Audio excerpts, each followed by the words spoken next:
Bananas are nature's perfect self-contained snack. You can eat them straight off the bunch, blend them into smoothies, or mash them up into your favorite baked goods. But oh no, the hands of time have moved too fast, and the bananas have turned into this. Have no fear, banana lovers, because you can totally save them. Here are 4 ways to freeze and use overripe bananas. 1. If you're going for smoothies, small banana pieces work best, unless you've got a very powerful blender, and then it doesn't matter.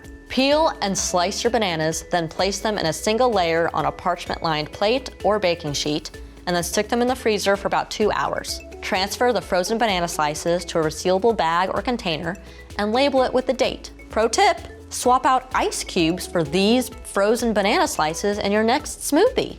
2.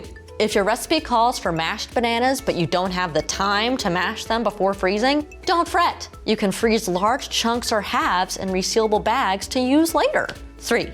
You don't have to peel your bananas before throwing them in the freezer.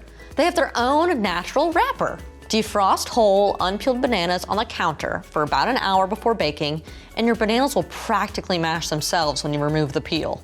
Sweet. Pro tip, peeling your bananas before freezing them makes defrosting and thawing a breeze.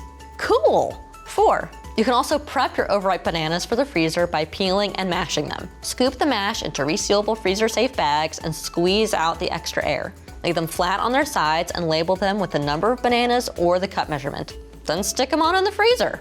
Bananas can stay frozen in the freezer for up to 6 months and can be thawed at room temperature, in the microwave, or by running water over them if they're in bags. Those brown, overripe bananas you thought were donezo have so many uses. It's bananas!